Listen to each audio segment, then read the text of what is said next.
From Africa to USA, Afrobeats well and truly landed on the other side of the Atlantic last night when Atlanta played host at the 15th annual Headies Award.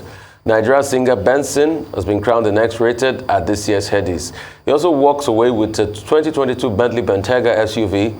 He was nominated alongside with Ruga, Iron Star, Zelensky, and Lola J. The 15th edition of Nigerian Music Award happened at the Cobb Energy Performing Arts Center in Atlanta. This year's ceremony was hosted by media personality Nancy Sime. So joining us now from Atlanta to go over the highlights from what can be described as a groundbreaking night is Arise correspondent Kachi Offiah. Kachi, pleasure to have you all the way from ATL. Kachi, give us a rundown of what happened. Well, first of all, a big congratulations to Buju. This was a big night for Afrobeats in general. Buju's excitement was beyond words, to be very honest. He was ecstatic, he was all over the place. It was almost, in tears. And this is very interesting because he just put out a new body of work, Bats is 97. There's always been that silent conversation between him and Ruga as to who exactly does it better. It's been trending all over Twitter. Both of them, they've been having their little squabbles, back to back between their fan bases and, in fact, themselves. So I feel like Buju taking this home was just a way of telling people that truly he has been bad since 97. So it was a fantastic show. The Headies put together a really, really difficult task up for themselves this year, getting everybody over to Atlanta. Initially, I said when we came in on Saturday, it looked, we weren't really sure, fans, celebrities, guests had not really come in yet. Most people were tired, but it started coming together real slowly, started coming together real nicely. They put some of the guests up in a hotel and most of the events happened around that area. So it was just really beautiful to see all the artists coming together to support what the Headies is trying to do. Now they're calling it the Global Award Show for Afrobeats. So the Headies has basically just moved beyond being the Headies that we know it, to the Global Afrobeats Award Show, because we already know that Afrobeats is a big deal right now globally. Right. What would you say were the highlights for you? Hello, Tundun. Good morning. Okay, so there are so many different highlights, but I'll definitely say it was the moment that Goya Meno picked up the best street hip hop artist, quite honestly. You see, it's been difficult, for a lot of artists. The COVID-19 pandemic definitely did a number, and it's not been as easy, not being able to perform, not being able to tour. So getting this music out there has been really, really tough. So the Headies this year for a lot of artists was really a celebration of their hard work. When Goya Meno was announced, he practically came on stage, gave a little performance, and it was so beautiful to see the crowd, reacting to the, you want to bam bam, you want to chill with the big boys. Everybody could relate to that. And if this was happening in Nigeria, you'd say, oh yeah, it's our thing. But this was in ATL. These are, foreigners. These are Nigerians, and everybody can. It literally felt like we were all the same people. So I'll definitely say that win was one highlight for me. Also, the performances, they were amazing. They were short, but they were really good. Another major highlight was the Lagos State Governor being present at the event, and we had an extensive conversation with him, which will air on Arise News subsequently, but he just wanted to make it known that the Lagos state government is so big on entertainment, and he wants this type of events to continue. He's looking to invest. He's looking to commit himself to ensuring that other talents that are, unable to be here right now can get the same opportunity that these artists have.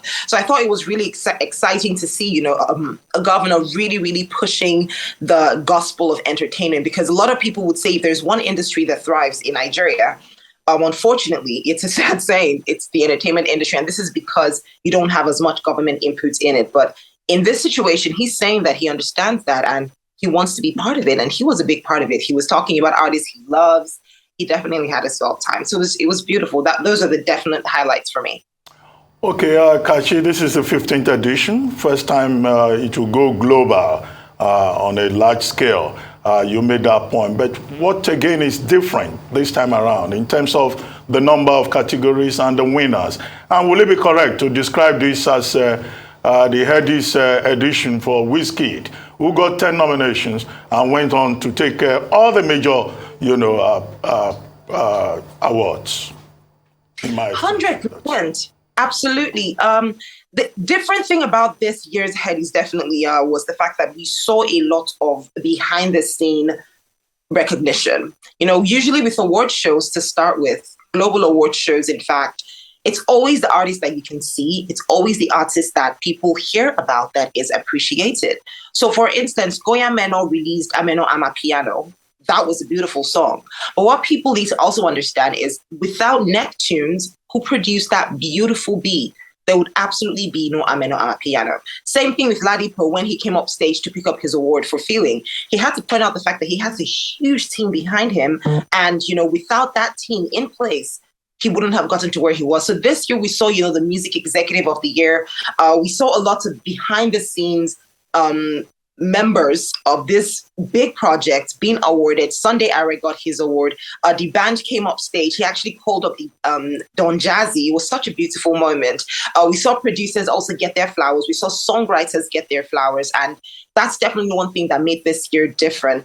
Another thing that made this year different, to be very honest, was the number of categories. The fact that when we want to talk about music, we're very quick to generalize. Like, okay, so the best R&B or the best soul or the best indigenous. But this time around, they went deep into the categories. They had alternative music, which is a huge wave in Nigeria. But some people might say because it's alternative and it's not, the money bringer for, compared to street hip hop, for instance, people don't really pay attention to it. But this year, alternative artists had their space. Street hip hop artists had their own space. So everyone kind of like had their lane. So it doesn't matter what you're doing, inspirational song, everybody had a place to thrive at the Headies. I'll definitely say that's what made this year significantly different. Yeah. All right, Kachi, let's talk about some people that were suspended. Portable was one of the biggest acts in the country, but we all know the journey to his suspension. Can you tell us about that? Let's talk about that. Actually, that's a very important subject. You see, it's interesting because when this event was going to happen, we listened for the whispers, and some of the whispers that we got was, it's not going to start so early. Oh, it's not going to, end on time. Oh, it's not going to be on time. It's a Nigerian thing, so we're going to take our time. We're going to do the Nigerian thing and exceed. But there was no African time to start with. There's always that perception that because it's a Nigerian thing, we're willing to just let things go. The Headies this year was really particular about its organization. And Portable is a street hip hop artist. Let me begin by saying that. Albeit he had his ground. Zazuze was a big song. It was an amazing hit. It did so good. But the truth is, that's what happens when you give somebody such a huge platform and there's no training, there's no team to accompany this platform. So obviously, the moment he was nominated, other people are posting messages talking about how excited they are.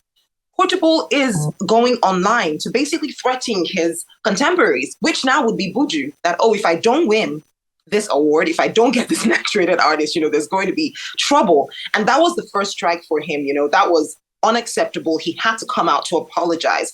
But subsequently, he kept on, going back and forth with the incentive statements, inciting violence rather through his comments on social media, especially as it pertains to other nominees. And as a result of that, the Headies had to pull his slot, which was very unfortunate, quite honestly. I do think, not to say Buju didn't do a great job, but if Portable was not suspended, he may have, actually had a huge shot at winning that award. Again, it's success, it's talent, it's so much greatness, but it's not enough. You cannot just be talented and be great. You need to be packaged as well. And unfortunately, Portable is not packaged in any way.